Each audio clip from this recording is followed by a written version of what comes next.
Oligui Nguema Oyem, où il poursuivra ses nombreux meetings, notamment à Médic et Bitam. Alors, je vous disais, avant de nous séparer, que le Gabon accélère la digitalisation de son économie pour combattre la corruption et simplifier l'administration.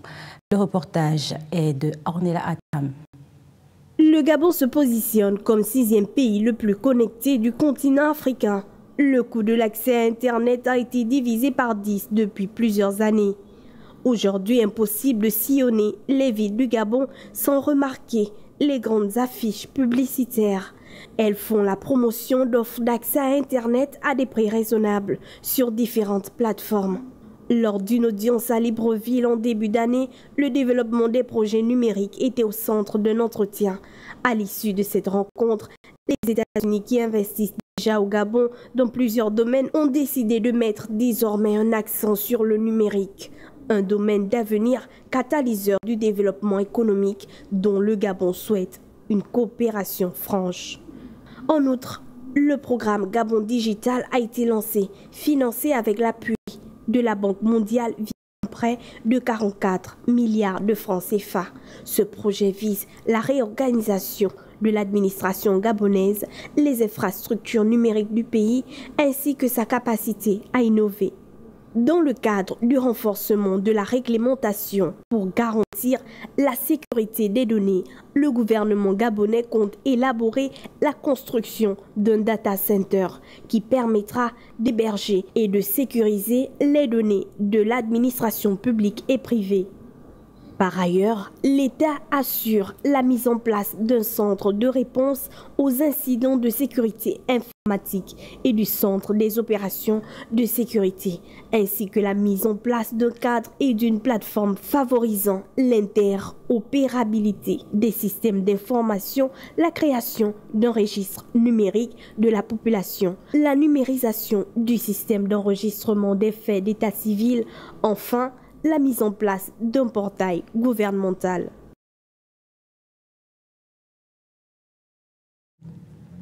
Et puis l'inflation en zone CEMA qui chute de 3,2% au premier trimestre de 2025, ce qui conduit à un assouplissement de la politique monétaire en vigueur dans la sous-région. Les précisions de Modeste Bazangoy. Du premier trimestre 2025, la communauté économique et monétaire d'Afrique centrale affiche un taux d'inflation maîtrisé à 3,2% selon le dernier rapport de la Banque centrale sur la politique monétaire publié en mars 2025. Cette baisse s'inscrit dans une tendance descendante avec un recul de 0,9 points par rapport au quatrième trimestre 2024 où l'inflation avait atteint 4,1% et des 0,6 points par rapport à mars 2024 où elle était de 3,8%. Malgré cette baisse, l'inflation reste au-dessus du seuil réglementaire dans cette union monétaire. Cette situation est principalement due à la hausse de l'indice des prix des produits alimentaires et de boissons non alcoolisées qui a augmenté de 2,5% après avoir été de 1,7% en mars 2024. De manière plus marginale, les prix de transport ont également contribué, bien que l'indice sur cette période ait diminué de 0,1 point. Toutefois, leur contribution au taux d'inflation générale reste significative, atteignant 1,6%. À l'échelle de 6 États membres, l'échelle d'inflation de 3,2% résulterait principalement des effets de l'accélération des prix des produits alimentaires au Cameroun en raison de l'état dégradé des voies d'approvisionnement et au Tchad de l'afflux continu des réfugiés en provenance du Soudan. Enfin, le maintien des coûts du fret à des niveaux élevés continuerait une nouvelle source d'inflation en 2025 selon le rapport. En termes chiffrés, selon les projections de la BEAC, le Cameroun a contribué à hauteur de 46,6 points à l'inflation générale, suivi par le Tchad avec 28,8 points, le Congo avec 10,9 points, la Guinée équatoriale avec 7,4 points, la Centrafrique avec 4,4 points et le Gabon avec 1,9 points. Il convient également de noter que cette tendance baissière de l'inflation en zone CEMAC observé depuis l'année dernière a eu un impact sur la politique monétaire de l'ensemble des États. Et nous clôturons avec cette information. Un nouveau rapport de l'ONU souligne des progrès dans la survie des femmes enceintes, mais alerte également sur le risque lié aux réductions d'aide. Plus d'informations avec Modeste Bazangoy. Publié à l'occasion de la Journée mondiale de la santé, le rapport de l'ONU Tendance de la mortalité maternelle montre une baisse mondiale de 40% des décès maternels entre 2000 et 2023, principalement grâce à un meilleur accès aux services de santé essentiels. Cependant, le rapport relève que le rythme d'amélioration a considérablement ralenti depuis 2016 et qu'environ 260 000 femmes sont décédées en 2023 des suites des complications liées à la grossesse ou à l'accouchement, soit environ un décès maternel toutes les 2 minutes.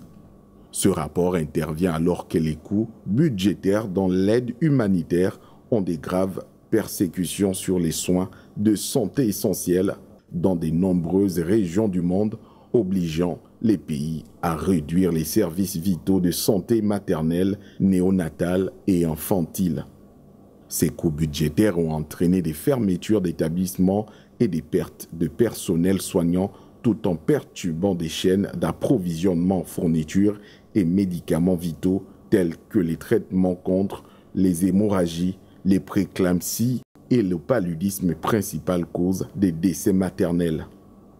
Avec une mortalité maternelle en baisse d'environ 40% entre 2000 et 2023, l'Afrique subsaharienne a réalisé des progrès significatifs et est devenue l'une des 3e seules régions des Nations Unies avec l'Australie, la Nouvelle-Zélande et l'Asie centrale et du Sud à enregistrer des baisses significatives après 2015. Cependant, confrontée à des taux élevés de pauvreté et à des multiples conflits, l'Afrique subsaharienne représentait encore environ 70% de la charge mondiale de mortalité maternelle en 2023.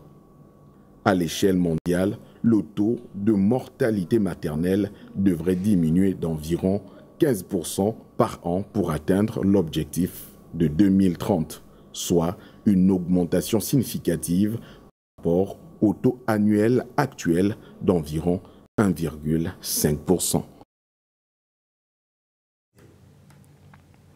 Voilà, mesdames et messieurs, ce qui en était de l'actualité de la mi-journée. Mais avant de nous séparer, place au rappel des titres. Après le sud, le centre et l'ouest du Gabon, Brice Luther Oligui Nguema mobilise le Wellington pour sa campagne électorale. Nous l'avons vu il y a un instant. À Bordeaux, dans la région de la Nouvelle-Aquitaine, les Gabonais se rangent derrière le mouvement Pensée patriotique pour soutenir Brice Luther Oligui Nguema. Nous l'avons vu. Un nouveau rapport de l'ONU souligne des progrès dans la survie des femmes enceintes, mais alerte sur les risques liés aux réductions d'aide mondiale. Voilà, mesdames et messieurs, n'oubliez pas de nous revenir tout de suite après la pub pour votre deuxième partie du Midi Info avec Royal et Baguinod, nos chroniqueurs et invités. Quant à moi, vous le savez, je vous dis à demain.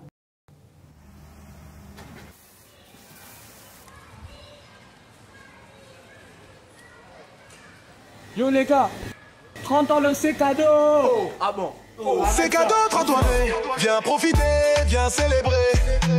Les prix sont doux, les vagues sont chaudes. On t'attend dans ton c'est cadeau. T'en prends déjà, c'est cadeau toujours là. Tous les prix font la fête, viens et kiffe ça. Hey, hey. Oh, 30 ans déjà, c'est cadeau toujours là. Les prix font la fête, viens et kiffe ça.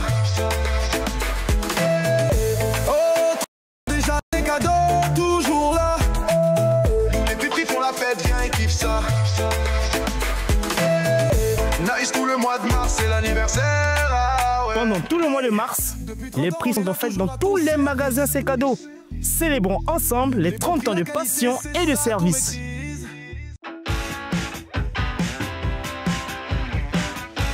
Je suis Monsieur Nguyenene le Riche, responsable du rayon droguerie. Au rayon droguerie, nous avons des appareils de nettoyage à haute pression, de marque Archer, des marques Ngenco. Dans ce matériel de nettoyeur à haute pression, nous avons des nettoyeurs thermiques, nous avons des nettoyeurs électriques et nous avons des nettoyeurs à batterie. Les nettoyeurs à batterie sont composé d'une batterie chargeable qui a une autonomie de 24 watts. Une fois chargée, on se rapproche directement d'une source d'eau. Donc dans cette source d'eau, il vous suffit juste de jeter le câble avec le filtre dans cette source d'eau, par exemple une rivière ou un puits. Une fois que c'est fait, il suffit juste de presser le bouton et le nettoyage est fait. Sogam Équipe Libreville est situé dans la zone industrielle d'Oloumi. N'hésitez pas à nous rendre visite. Vous aimez quand c'est chaud et généreux? Dis-moi tout. Canal+ met du piment dans votre télé. En ce moment, profitez d'une offre brûlante avec votre décodeur connecté à 10 000 francs dès la formule évasion. Regardez. Goûtez aux nouvelles émissions et séries épicées comme on aime. Ah, ça donne chaud. C'est gagné! Qui aime les akara ne doit pas avoir peur du piment. Attention, intrigue tout feu tout flamme. Je vais vous régaler ce soir. Vibrez devant les films les plus chauds du moment. Et vivez des ambiances bouillantes dans vos matchs tant attendus. J'ai senti mon corps vibrer. Alors, ça chauffe, non? Réabonnez-vous vite.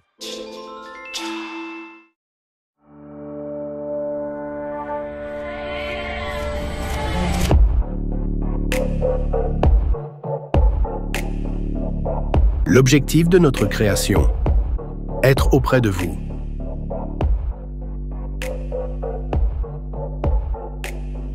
Sans cesse innover pour conserver la première place. Parce que pour nous, il n'y a rien de plus important que vous.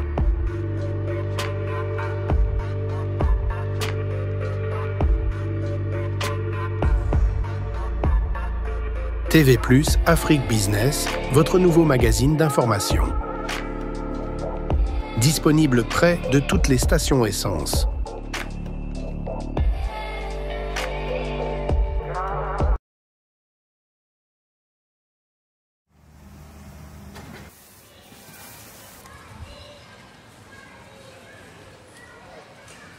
Yo les gars, 30 ans, c'est cadeau. Oh, ah bon? Oh, c'est cadeau, 30 ans, viens profiter, viens célébrer.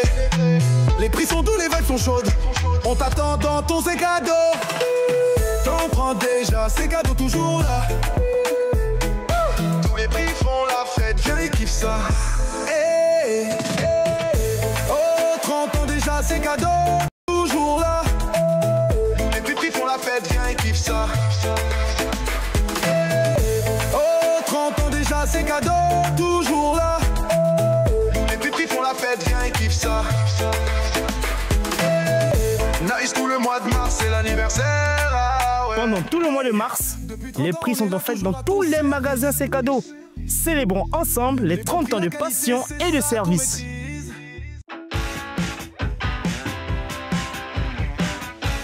Je suis monsieur Nguyenene Ulrich, responsable du rayon droguerie. Au rayon droguerie, nous avons des appareils de nettoyage à haute pression, de marque Archer, des marques Ngenco. Dans ce matériel de nettoyeur à haute pression, nous avons des nettoyeurs thermiques, nous avons des nettoyeurs électriques et nous avons des nettoyeurs à batterie. Les nettoyeurs à batterie sont composés d'une batterie chargeable qui a une autonomie de 24 watts. Une fois chargée, on se rapproche directement d'une source d'eau.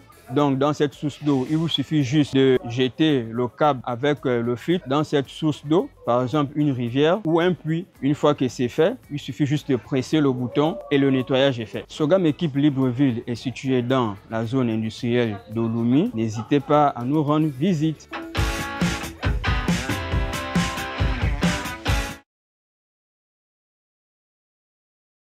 Alors nous sommes de retour sur ce plateau. Quelle belle ambiance que vous apportez sur ce plateau, monsieur Brenové. Je vous en prie. Alors, justement, dès l'entrée de notre émission Midi Info. On disait qu'on serait avec vous, hein, on devait décrypter justement la sortie, le passage du candidat Brice Clotaire Oligui Nguema chez nos confrères de Gabon 24 et de Gabon Première. L'émission Un candidat, un projet. Donc vous êtes sur ce plateau pour justement décrypter, revenir sur les grandes lignes de ce passage. Donc, je rappelle aux téléspectateurs que Monsieur Bruno V est là, porte-parole porte-parole officielle du candidat Brice Clotaire Oligui Nguema. Bienvenue sur le plateau. Merci pour l'invitation. Merci pour l'invitation. Vous n'êtes pas seul, hein? Nous ne sommes pas seuls. Pour nous accompagner, nous avons bien sûr Monsieur Eric Ella. Vous êtes membre de la Société civile panafricaine, le réseau panafricain Vive l'Afrique Libre. Vous êtes le président, c'est ça?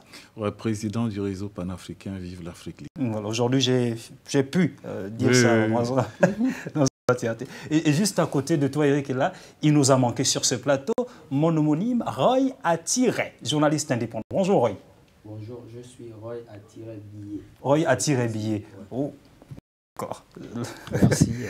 D'accord. Alors, monsieur le porte-parole officiel, Bruno V. Iban, votre candidat était attendu hier. Il était très attendu par les Gabonais. Va-t-il réussir? Va-t-il échouer? Quelles sont vos impressions? Est-ce que le candidat Brice Clotaire Oligui Nguema a déjoué tous les plans? Merci pour l'invitation.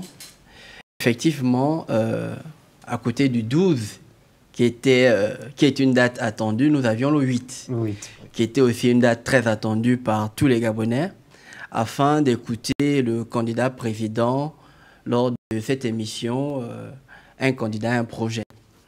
Ce que je peux dire, c'est que au sortir de l'émission, alors que beaucoup avaient des pronostics négatifs, hein, pensaient probablement à une Bérésina, mais nous avons plutôt assisté à une démonstration de force. Nous avons plutôt assisté à un candidat qui maîtrisait ses dossiers. Nous avons plutôt assisté à la mise en œuvre de l'autorité présidentielle, mais surtout au résumé global de tout ce qui s'est fait dans la transition et probablement dans les années à venir.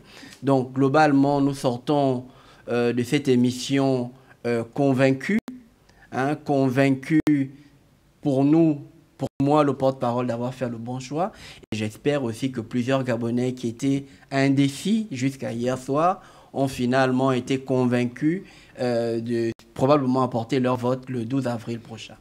Mais certains estiment que le président, le candidat Brice Clotaire Oligui Nguema n'a pas été soumis à la même pression, hein, que les précédents candidats. Les journalistes sont pas allés dans le fond des questions. Vous partagez cela? Moi, je partage plutôt l'avis selon laquelle nous avons eu une saturation médiatique du candidat. En fait, on pose des questions quand il y a des choses à redire, quand il y a des zones d'ombre. Ils disent qu'il n'y a pas eu de rebondissement. Personne n'a rebondi. Quand on pose des questions, quand il y a des flous. Or, nous avons vu un candidat qui non seulement émettait des idées, évoquait des actions et soutenait ses dires avec des preuves, avec des chiffres, avec des prévisions. Donc, au sortir de là, il est fort probable que les journalistes qui sont d'habitude offensifs et taquins aient des choses à dire. Nous entendons ces avis depuis ce matin, voire même depuis hier soir, selon lesquels M. Brice Clotaire Oligui Nguema aurait été ménagé.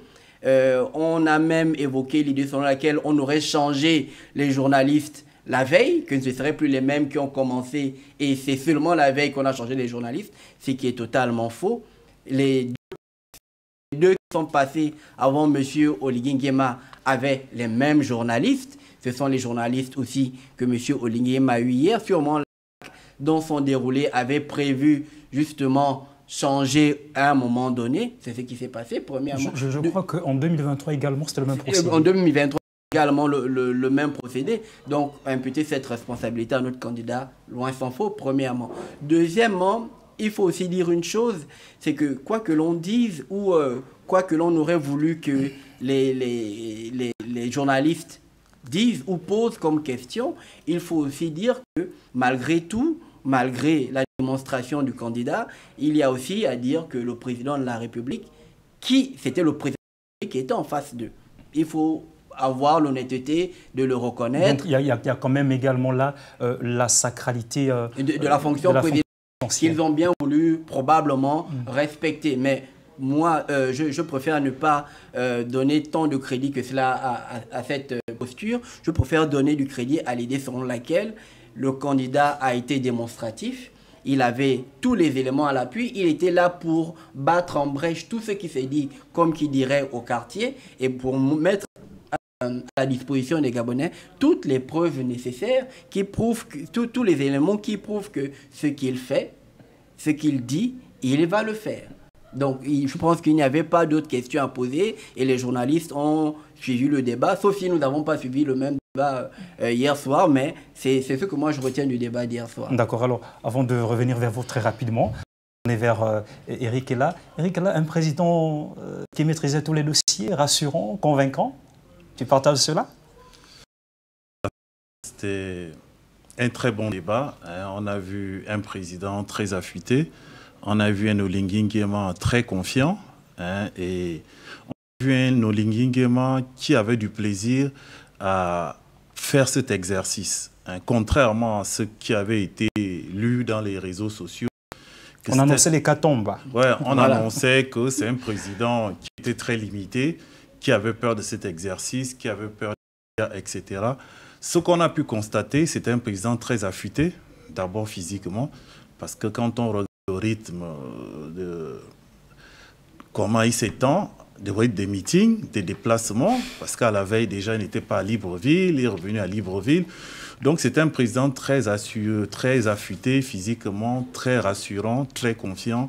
Et on a senti en lui le besoin justement de présenter son projet de société aux Gabonais et aussi de faire un petit clin d'œil au niveau du bilan qui était le sien.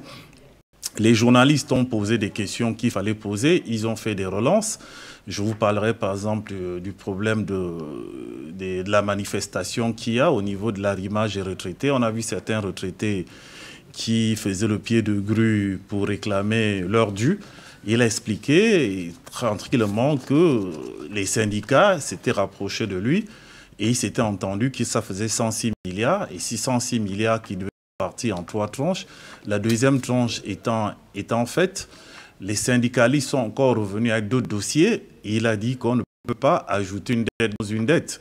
Donc il faut d'abord éponger les 106 milliards et après maintenant on va faire le point pour voir comment on va s'organiser pour payer la deuxième tranche. Donc c'est vous dire que c'était un Oligui Nguema qui n'a pas eu peur des sujets, qui voulait aborder tous les sujets et qui était aussi persuasif, qui était aussi beaucoup pragmatique et c'est pourquoi il a amené des dossiers pour dire que pendant que les gens font la spéculation, lui il a déjà bouclé tous les dossiers. Merci. Alors, de rentrer je suis justement le porte-parole autoproclamé. Le porte-parole officieux. Non, autoproclamé. D'accord. Alors, justement, avant de rentrer dans le... Ne l'oubliez pas, quand vous... D'accord, ça marche. Alors, justement, avant de rentrer dans le fond de ces... Roy a tiré un traitement de faveur? Bon, écoutez, moi, je ne m'intéresse pas aux éléments du paratexte. Il faut d'abord situer les choses dans leur contexte. Moi, j'ai plutôt vu que mes illusions n'étaient pas perdues avec la télévision. Ce sont des illusions parfois parce que la télévision ne donne jamais aux hommes des images jamais assez belles et jamais assez bonnes. Mais là, on a vu un homme qui a utilisé des mots-clés et des mots-thèmes qui marquent un tournant décisif parce qu'il s'inscrit désormais dans un exercice qui n'est pas souvent un exercice, on va dire, commode pour les militaires parce que souvenez-vous de ce que M. Oligui Nguema était un militaire tenu donc par la notion du silence. C'est un exercice qui est en train de faire progressivement et je crois que si on devait donner une note, c'est un satisfecit total parce qu'on a vu un président, un candidat qui était sur les éléments de son texte, c'est-à-dire un projet de société avec un bilan, une rétrospective sur les actions menées, mais également mettre en lumière le fait qu'il se présente comme étant non seulement un homme-nation, parce qu'aujourd'hui, le candidat Brice Clotaire Oligui Nguema est un candidat qui fait l'unanimité. Moi, j'ai posé une question la dernière fois. Est-ce que le débat télévisé va permettre aux Gabonais de choisir un candidat? Parce que quand on essaye de faire une analyse globale, on remarque qu'il y a un plébiscite du candidat Oligui. Donc, en réalité, l'objectif et l'enjeu de ce ballet avec les médias, c'est de savoir la qualité aussi des hommes, des idées qui doivent accompagner le septennat du candidat du plébiscite, parce qu'il y a un candidat qui est auréolé par l'onction populaire. On peut le remarquer à travers ce qu'on voit. Nous sommes observateurs de la vie politique et on se rend compte qu'effectivement, il n'y a pas eu un traitement de faveur. Et même si traitement de faveur il y avait, souvenez-vous que les journalistes sont libres, la télévision appartient à l'État.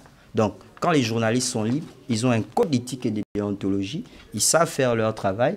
Et je crois que c'est injurieux de dire que les journalistes ont fait un traitement de faveur. Parce que la relance dans le métier que nous faisons, c'est lorsqu'il y a des zones d'ombre, lorsqu'il y a des endroits qui laissent encore à désirer. Parce que la relance est une manière d'apporter plus d'éclairage, plus d'explications à un sujet. Or, si tous les sujets, en évoquant par exemple les questions sur l'industrialisation du pays à travers la révalorisation de nos ressources naturelles, avec la question du pétrole, la question des mines de Maboumine, dans cet exercice, on a bien compris que M. Brice Clotaire Oligui Nguema est en train de s'écrire, de s'inscrire dans une page historique, parce que effectivement, on aura désormais un homme qui sait parler aux gens, qui utilise des mots clés, des mots qui touchent et des mots du vécu des gens.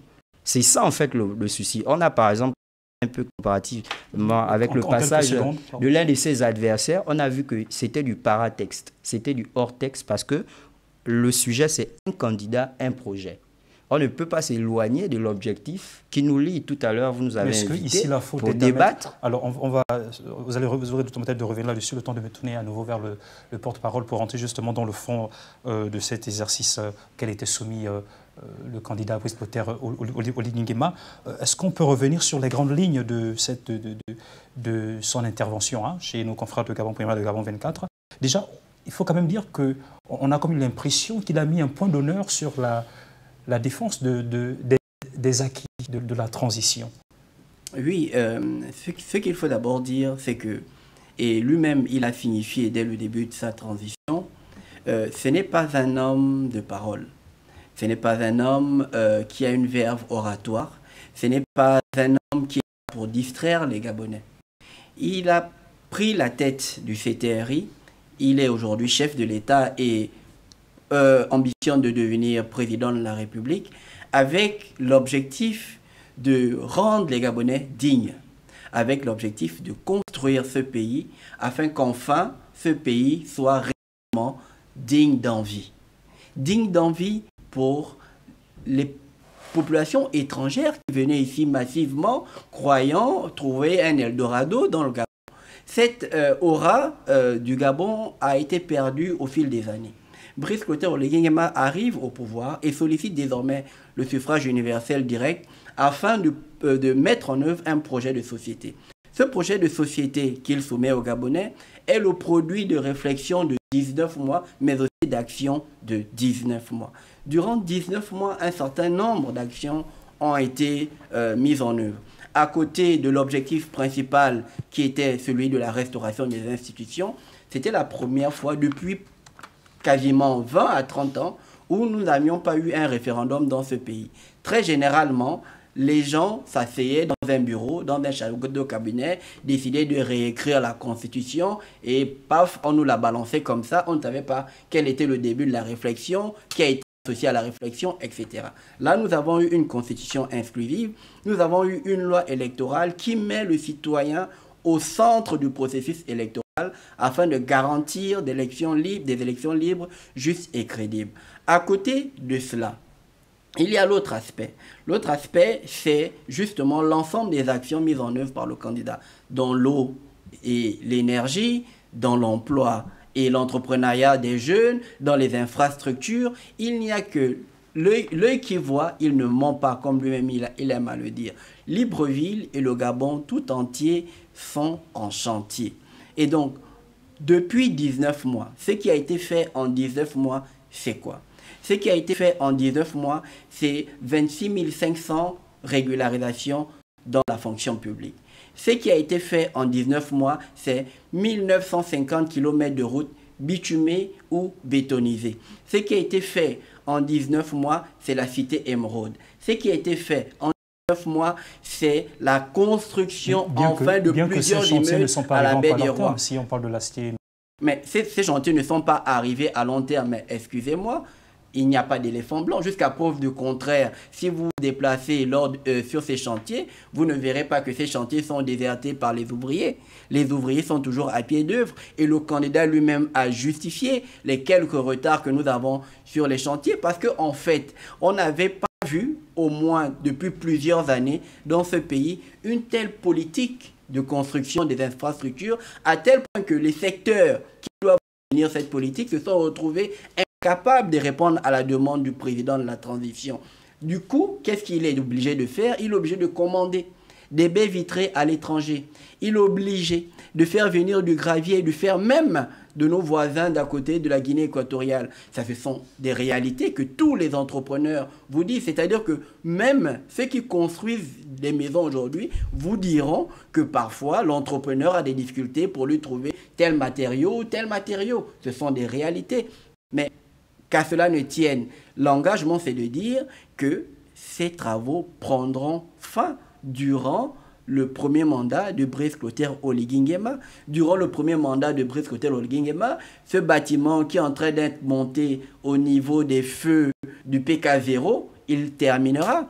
C'est la place Georges Damas Aleka, en face de la place de l'Indépendance, sera terminée. Avant le 30 août 2023, il y avait combien de bâtiments au niveau de la baie des Rois? Il y avait un seul. C'était celui du FGIS. Aujourd'hui, il suffit d'y aller. Il y en a combien? Ça, c'est durant les 19 mois. Ce que Brice Clotaire Oligui Nguema demande aux Gabonaises et aux Gabonais, c'est de lui faire confiance. Et qu'il y a un chronogramme qui est prévu. 7 000 milliards d'investissements prévus durant 7 ans à raison de 1 000 milliards par an pour mettre en œuvre son projet de société afin qu'au terme de cette année, les conditions de vie des Gabonaises et des Gabonais soient nettement améliorées comme on ne l'a jamais vu par le passé. C'est ce que Brice Clotaire Oligui Nguema demande, dit aux Gabonais et leur demande de lui donner son suffrage, et pendant 7 ans, ce pays sera enfin construit. Ok, d'accord, merci pour parler avant de revenir vers vous. Eric, elle a quelque chose à ajouter par rapport aux grandes lignes un peu de cette interview sur le passage du candidat Brice Clotaire Oligui Nguema? Oui, je pense qu'il s'est attelé beaucoup plus à rassurer les Gabonais et c'est pourquoi justement il n'y a pas eu beaucoup de rhétorique de la part des journalistes qui n'ont pas fait beaucoup de relance parce qu'il a été assez explicite sur les dossiers qui préoccupent les Gabonais. Quels sont les dossiers qui préoccupent les Gabonais? C'est l'eau et le courant parce que nous avons constaté qu'il y a eu beaucoup de délestage à l'exercice du pouvoir du C3 et du président de la transition. Donc il était impératif qu'il puisse rassurer les Gabonais que pendant son mandat, ces problèmes vont devenir des problèmes du passé. Et il a fait en expliquant qu'il avait bouclé ce dossier de façon pragmatique, c'est 130 milliards qu'il fallait justement pour pouvoir boucler ce dossier, c'est-à-dire pour faire les centrales à gaz d'Agonje, faire la centrale à gaz de la zone économique d'Onkok, de Lambaréné qui va devenir un très grand pôle économique avec les industries, avec la zone économique, avec l'or, avec le pétrole. Et ça va être un très grand centre économique qui va être au-dessus même de Port-Gentil au vu des variétés, des matières qu'il y a là-bas, des terres rares par rapport à Port-Gentil. Il a aussi expliqué qu'il y aura une centrale à gaz au niveau de Port-Gentil. On va aussi mettre en place certains autres chantiers, que tout était bouclé, le budget l'avait eu, il avait même déjà vu des sociétés privées, des partenaires privés qui ont permis de lever les fonds. Il a été aussi important qu'il s'explique sur le débat qu'il y a sur Assala, qui est un débat qui tend à vouloir dénigrer, à minimiser en quelques mots, cet exploit qui est de reprendre en marche des pans économiques de souveraineté qui sont le pétrole, qui sont le transport, qui sont les mines, qui sont les sociétés aériennes. Donc, il a expliqué qu'Assala a été fait avec des partenaires privés qui ont levé le fonds sur le plan international. Il a fait exercer le droit de préemption, chose que ses prédécesseurs n'ont pas eu le courage de le faire. Lui, il a eu à le faire parce que la loi le permettait. Donc, il était important qu'il s'explique aussi sur cette polémique qui consistait à dire que Assala, c'était n'importe quoi. Donc, je pense qu'il a rassuré aussi les Gabonais là-dessus que les remboursements qui sont faits sur le plan international n'impactent pas le budget de l'État. Le budget de l'État y roule. Au contraire, la souveraineté pétrolière économique qu'on arrive à avoir permet de soutenir tous les projets qu'il est en train de mener. Je pense qu'il a dit avec des mots simples qui sont audibles pour les populations gabonaises. Exactement. Donc, il était important qu'il insiste sur des sujets qui créait beaucoup les débats. Et aussi, le sujet qui créait le débat, c'est où il va trouver l'argent pour faire ces multiples de projets. Et je pense que le porte-parole officiel, moi je suis autoproclamé, a été assez éloquent là-dessus en expliquant qu'il y a 7 000 milliards et que le remboursement sera de 1 000 milliards. Et on sait qu'en 19 mois, il a pu rembourser une dette de 2 milliards et quelques, et que le Gabon aujourd'hui se retrouve avec une dette de 5 000 milliards, qui n'est pas une aberration. Quand on voit ce qui se passe ailleurs, la Côte d'Ivoire c'est 45 000, le Sénégal c'est 25 000 milliards, etc. Donc ça laisse une marge d'espérance pour beaucoup d'autres chantiers pour renforcer l'économie du Gabon. D'accord, merci beaucoup. Alors Roy Attiret, le président de la transition également, qui s'est prononcé sur la question d'eau et de l'électricité aussi. Il a quand même mis beaucoup de temps également là-dessus. Écoutez, moi je crois que en faisant une analyse il a promis séparer la gestion de l'eau et de l'électricité. Oui, beaucoup d'autres pays le font, mais ce qu'il faut relever, c'est qu'aujourd'hui, le porte-parole vient à peine de mentionner quelque chose de très spécifique, c'est qu'on a aujourd'hui une différence entre la théorie de la déchéance langagière, qui est en réalité une doctrine du trompe-l'œil, parce qu'on a été habitué à un discours qui ne cadrait pas avec le pragmatisme, avec l'élégance politique, c'est-à-dire des annonces, des images, mais qu'on ne voyait pas sur le terrain. Là, M. Brice Clotaire Oligui Nguema estime qu'il faut être beaucoup plus sûr de l'action que d'être suspendu aux simples virées rhétoriques. Mais aujourd'hui, on croit qu'avec sa réalité terrain, il a pu se rendre compte qu'il fallait renforcer les dispositifs. Déjà, il a fait un diagnostic assez pragmatique. C'est que les faiblesses au niveau de l'action, notamment dans le secteur de l'eau et de l'énergie, c'est notamment ce sont les infrastructures. Il faut donc investir sur les moyens d'infrastructures pour permettre aux Gabonais lambda d'avoir de l'eau, d'avoir de l'électricité. Et là, il va falloir étudier aussi le rapport à la gestion qu'il a eu à mener de ces dossiers pendant sa prise de fonction, notamment à travers la transition.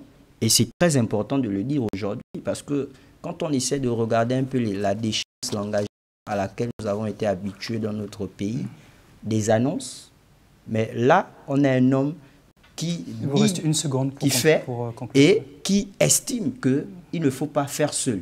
C'est un homme qui utilise beaucoup le consensus, la discussion, pour essayer de voir les mécanismes, pour essayer de mettre en œuvre une méthodologie. Et c'est très important de le relever également. Merci beaucoup, Roy Attiret. Merci.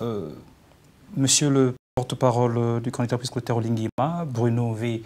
Ebon, est-ce qu'il y a un autre aspect qui vous tient à cœur, sur lequel vous voulez revenir par rapport à ce passage du candidat Brice Clotaire Oligui Nguema? Je pense que hier, nous avons eu un record d'audience à Gabon Télévision et à Gabon Première et à Gabon 24, que ce soit à la télévision ou sur les réseaux sociaux au niveau national ou international. La plupart des Gabonais étaient connectés à cette émission. Ce que je veux dire aux Gabonais, je ne sais pas si c'est le mot de fin. Donc, vous pouvez revenir sur un aspect de l'interview et vous aurez également le temps de comprendre. Voilà, ce que je veux dire, c'est ceci. Nous avons un projet de société qui s'appuie sur des réalités, sur ce qui peut être fait. Il ne sert plus à rien de faire des annonces juste pour des annonces. En fait, ce projet de société est construit de telle sorte qu'au bout des 7 ans, on ait réglé un certain nombre de problèmes de base vécus par les Gabonais sur l'ensemble du territoire national. Vous posiez la question tout à l'heure sur l'eau et l'électricité.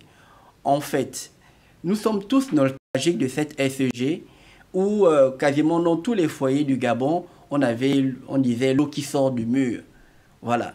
Il y a des quartiers, il y a des familles. On ne vous parle pas d'une semaine, on ne vous parle pas d'un mois, on vous parle des années. Pendant des années, des personnes n'ont pas d'eau chez eux. Ça, ce sont des réalités vécues par les Gabonais. On a des situations où les personnes n'ont pas d'électricité et sont obligées de tirer de l'électricité de manière plus ou moins anarchique. Ça, ce sont des réalités. Premièrement. Deuxièmement, est la solution. Les solutions, elles ont commencé depuis la transition. Les solutions, elles ont commencé par le démantèlement d'un réseau au sein de la SEG qui jouait contre les intérêts de la société et les intérêts des Gabonaises et des Gabonais. Ça a commencé par là. Deuxièmement, ce qui s'est passé, c'est par la dotation d'un certain nombre de générateurs électriques. C'était la deuxième étape. Et la troisième étape, elle va avoir lieu. Elle a eu lieu avec l'arrivée de Cap-Worship pour essayer de soutenir. Et le président de la transition a donné des chiffres hier qui prouvent qu'en réalité, Cap-Worship nous vend moins que l'autre entreprise. Je ne citerai pas le nom que l'on connaît tous. Donc, il y a un certain nombre de politiques publiques qui seront amenées durant les 7 années à venir, notamment la séparation de l'eau et de l'énergie en deux entreprises distinctes pour assurer un véritable service public aux Gabonaises et aux Gabonais. D'accord. On aurait pu avoir encore suffisamment de temps pour parler justement de ce décryptage, du passage de votre candidat Brice Clotaire Oligui-Nguema, mais malheureusement, nous allons repartir du côté d'OIM pour le direct, comme je le rappelle aux téléspectateurs, le président est bien sûr dans cette partie du Gabon. Donc, pour parler justement de ce thème consacré au décryptage du passage d'Oligui-Nguema sur les chaînes Gabon Première et Gabon 24, nous avons le porte-parole officiel du candidat Brice Clotaire Oligui-Nguema, Bruno V. Iban. Merci d'avoir répondu favorablement à notre invitation. Je vous en prie, merci. Et pour la belle ambiance sur le plateau. Je vous en prie. Et bien sûr, monsieur Eric est là, porte-parole autoproclamé, c'est ça, du candidat Brice Clotaire Oligui-Nguema, le président du réseau panafricain Vive l'Afrique libre.